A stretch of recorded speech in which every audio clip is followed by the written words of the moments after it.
जब भी कभी कोई केमिकल चेंज होता है तो हम कह सकते हैं कि केमिकल रिएक्शन हुई है। जैसे MgO2 के साथ रिएक्ट करके MgO बनाता है, और lead nitrate NO3 whole twice react with Ki gives PbI2 and KNO3। Similarly जब जिंक रिएक्ट करता है HCl के साथ तो जिंक क्लोराइड ZnCl2 बनता है और हाइड्रोजन गैस निकलती है।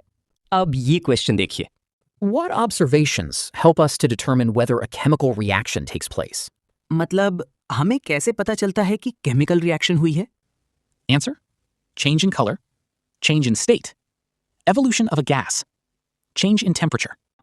चेंज इन कलर मतलब या तो कलर चेंज हो जाए, या स्टेट चेंज हो जाए, या फिर कोई गैस रिलीज हो रही हो, या टेम्परेचर में चेंज हुआ हो। इनमें से कुछ भी होगा तो हम कहेंगे केमिकल रिएक्शन हुई है।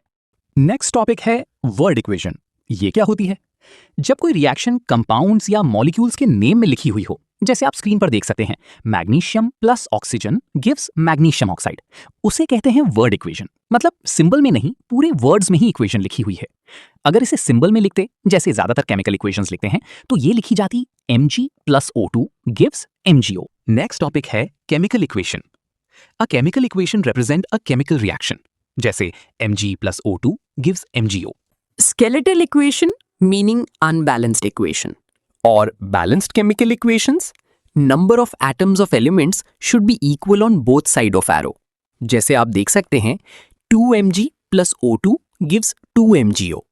कहने का मतलब एरो की दोनों साइड सब एलिमेंट्स के एटम्स बराबर होने चाहिए। जैसे Mg के लेफ्ट साइड में 2 एटम हैं तो राइट में भी 2 हैं, एंड ऑक्सीजन के लेफ्ट में 2 हैं और राइट में देखें तो MgO के सामने 2 लिखा है, जिसका मतलब है Mg के भी 2 हैं और ऑक्सीजन के भी 2 हैं। Combination reaction, single product is formed from 2 और मोर रिएक्टेंट्स। मतलब 2 या 2 से ज्यादा रिएक्टेंट से सिंगल प्रोडक्ट बनता है, उसे कॉम्बिनेशन रिएक्शन कहते हैं।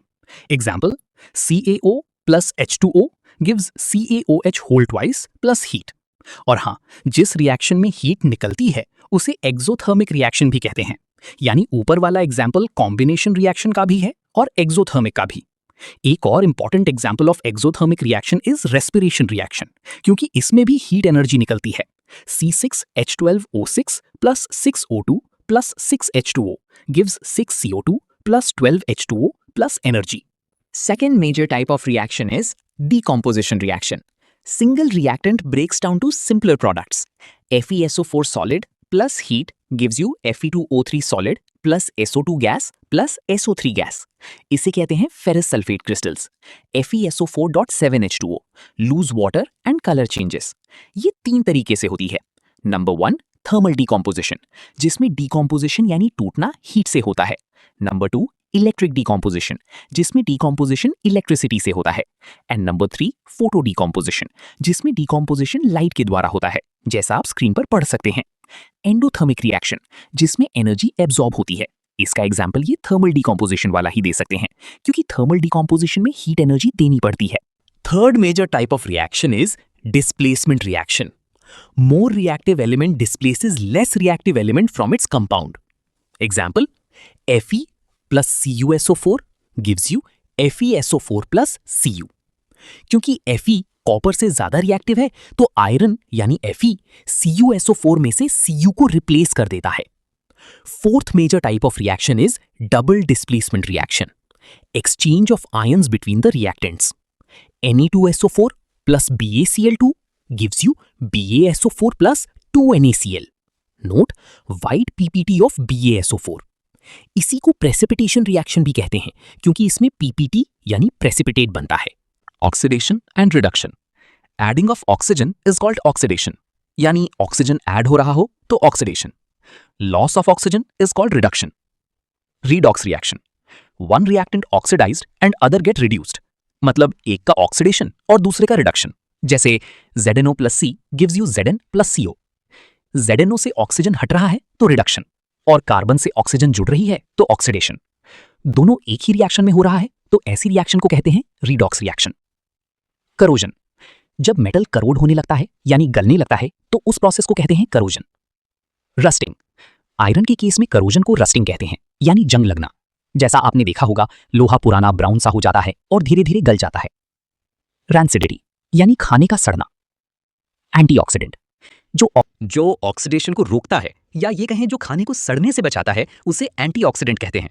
जैसे खाने को एयर टाइट कंटेनर में रखने से ऑक्सीडेशन से बच सकते हैं या ऑक्सीडेशन को स्लो किया जा सकता है जिससे खाना लंबे समय तक खराब नहीं होता।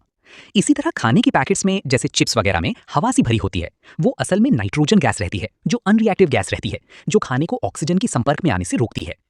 Hit and trial method. इस मेथड में हम बार बार ट्राई करके देखते हैं। We make trials to balance the equation. To make a chemical equation more informative, chemical equation को ज्यादा इंफॉर्मेटिव बनाने के लिए मॉलिक्यूल कंपाउंड्स की स्टेट भी लिख देते हैं, जैसे सॉलिड, लिक्विड, गैस या एक्वा।